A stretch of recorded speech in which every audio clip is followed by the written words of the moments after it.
Okay, everybody, we're back. And first of all, happy June 1st. This is a very significant day for many people. And I don't know about wherever you are, but it's beginning to get a little hot right here in Las Vegas. I mean, like hot, hot. Okay, but I was just told by the two people who've been here a lot longer than I have that this is absolutely nothing.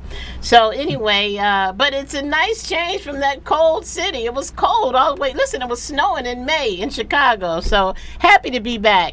I have sitting to the left of me someone very important. Why? Because I have actually two leaders, and they're both leaders in their own way. I don't know how many of you are familiar with the Buffalo Soldiers, but we are honored today to have them sitting to the left and to the right of me. And so everybody's heard about them, right? But my purpose and my objective is to make sure that you know exactly what they've done throughout these years and what they've done in the past and what it all means. So sitting to the left of me, I'd like to introduce to you Trooper Keith Hill. And Trooper Hill, why don't you just tell us a little bit about your position and what you do with the Buffalo Soldiers? I'm currently the president of the Southern Nevada chapter of the 9th and 10th Horse Cavalry. I've been the president for the last 3 or 4 years. It's a pretty exciting job. I'm a retired Air Force Master Sergeant from Nellis Air Force Base, and I currently work at Clark County Government Office. Oh, you're not busy at all. Yeah, I still work for a living. That is so awesome. That's what I love about it. And that's what I can't wait to share as we go through the story. The sacrifices that all of you make in being soldiers, because you live normal everyday lives and you have your own professions, but that doesn't get in the way of the service that you do for the community. Right. So we'll get with that a little bit later. But to the right of me, I have the vice president, and this is Trooper John. Trooper John, what's your first name? That is my first name, Trooper John. I love it. So everybody, I'd like to introduce to you the vice president of the Buffalo Soldiers, and Trooper John. I like to call him the quiet storm, because he's like laid back and real cool. But I tell you, this man, he has got like a lot of strength, a lot of thunder and lightning happening. So, Trooper John, tell us a little bit about yourself as Vice President of the Buffalo Soldiers. Well, I became Vice President when Keith became President, and basically my main role is to support him and back everything up that he needs done. I also am doing the recruiting. I'm in charge of recruiting. So I do that, and welfare. I check on, we have several older members. I'm the one that calls them, make sure that they're all right, that everything's going on well with them and stuff. And any functions that we have on, I'm usually the one that's on the committee for the functions. Oh, okay. All right. And that's very important because you guys have a lot of functions. So just for everybody who's tuning in new with us, we were honored to have the Buffalo Soldiers 2 years ago during Black History Month, where we actually, I got a chance to get an inside view and actually take the Variety Talk family with us on that inside view as we visited with the soldiers as they did their daily activities and monthly activities and service within the community. And that included going into schools and speaking to grade schoolers, high schoolers, junior high schoolers, and educating them on what it all means to be a Buffalo Soldier. Anybody can tell us what are some of the other service, some of the details in terms of what you do with service and within the community.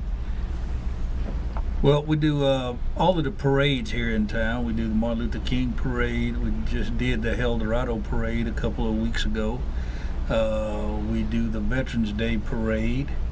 We've done a couple other Christmas parades in Boulder City, Henderson and Boulder City. We've done parades, but the big parades here in Las Vegas, we make sure that we're always involved in those. We done a lot of schools in Las Vegas, some churches, We've done Doolittle Rec Center.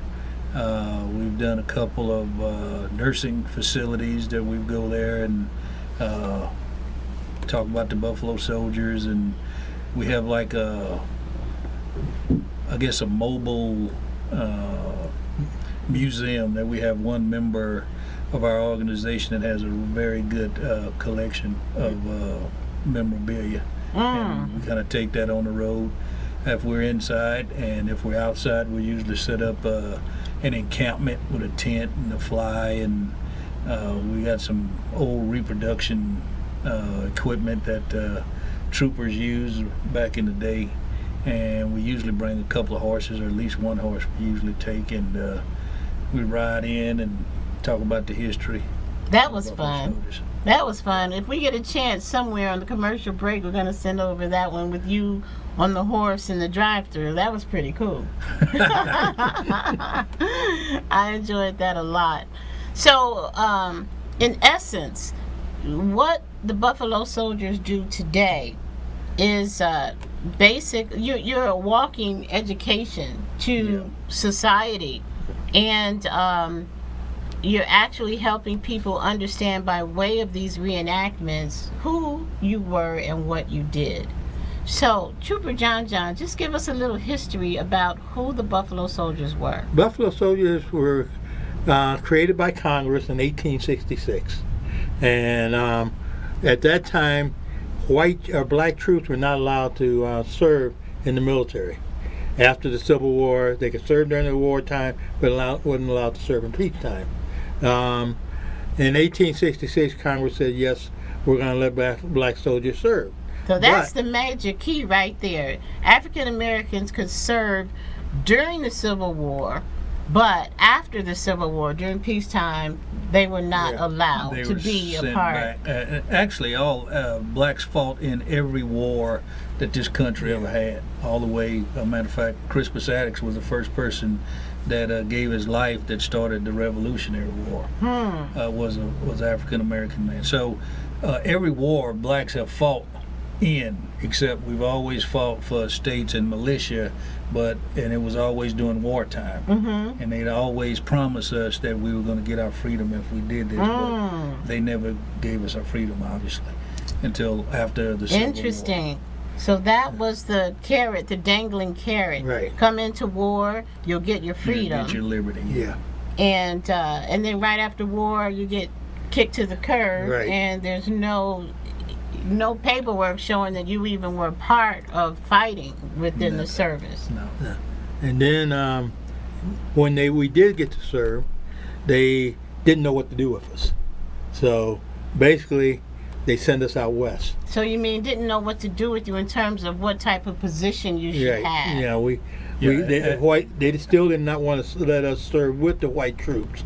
So basically, they said, well, we'll send them out there and let them fight the Indians, and we'll let them escort and do things out in the west. Then they had to find officers that were willing to serve with us. So how did they do that? They went to West Point, just like everybody else, but the guys that served with us were from the bottom of the class, not the top guys. Wow. The bottom of the class, and that's where our officers came from. Now, So- these officers were, excuse me, this is an ignorant question, they were white. Yes, Okay. And because so no blacks at that time they had been found the bottom of the barrel, right. the lowest scoring white officers to lead these black troops. Right. Yeah, There was a couple of guys in history that had opportunities to command black troops. One of them was Custer. Custer, and he refused to command brunettes. Was his response. So we're kind of glad that he didn't command them. You know what his demise was. Another one in prominent history was Black Jack Pershing. And he became pretty famous during World War One, but he started off commanding African American troops, which is how he got his name, Black Jack Pershing. It didn't start off as Interesting. Black Jack Pershing. It started off with the N-word Pershing. Wow, And then wow, they wow. politicized it later and corrected it, and they called him Blackjack Pershing. But it This is- started off like that. Amazing. So great to get the inside story. You know, that is so great. And especially about Custer, you know, Custer's Yeah. Last Stand. You hear all this stuff, but how many people remember all this from the history books, you know? So that And, is you so know, great. And the blacks served very well. Well, as a group, we had more Medal of Honor winners than any other group that served in the military. Wow. So now again, boom, let's press the pause button because that is key. And that's what's so key about the Buffalo Soldiers. One of the keys is the fact that you give us that one more time, Trooper John John. Had more Medal of Honor winners during that time than any other organization. or any group. Amazing. So very similar to the Tuskegee Airmen in that respect. Yeah, well, the Buffalo Soldiers are like the father for the Tuskegee Airmen. Mm. A lot of the Tuskegee Airmen were Buffalo Soldiers that went to the, I guess, the air portion The Air of the Corps. Army. Mm. But Charles Young, I think, and Davis, I think, was a commander, Yeah. and his father was an Army commander, and he was a commander of the Red Tails of the Wow. Tuskegee What a So history. it's just you know, an evolution and generational thing. But the Buffalo Soldiers were the first blacks that could serve the country, and then it went on from there. Amazing. And not only served in wartime, it's the first people that were park rangers and at the national parks were all Buffalo soldiers. Wow. Wow. And a lot of people don't realize that. Okay, so here's the thing. So when we come back, we've got to take a quick station break. I want to find out now how we start getting officers involved with the Buffalo Soldiers. So we're going to take a quick station break. Everyone, you're watching WCOBM. This is Variety Talk live from Las Vegas. I'm your host, Lady Linda, and we've got two wonderful Buffalo Soldiers sitting here with us today, the President, the Vice President. We'll be right back.